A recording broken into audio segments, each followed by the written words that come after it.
আমি বুয়াই পাত্র, সপ্তম শ্রেণীর ছাত্র, বয়স 13 বছর। এই যে আমি একটি প্রজেক্ট বানিয়েছি, তার সার্কিট। এই যে আমার প্রজেক্ট। এই যে আমার প্রজেক্টের নানা রকম দ্রব্য। এই যে লাইট, আমি এই দুটির কম্বিনেশনে এটি বানিয়েছি। এই যে এটির সুইচ এবং চার্জার পিন আছে। সুইচ এবং চার্জার পিন আছে। DC motor 10 volt, DC motor 60 volt. এই যে আমাদের এটি এখানে শেষ করছি, আমার চালাচ্ছি আমরা।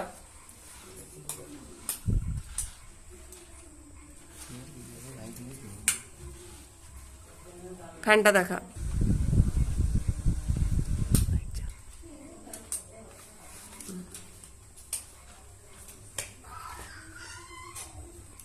এটি আমার বানানো এমার্জেন্সি লাইট এবং এমার্জেন্সি ফ্যান। নমস্কার।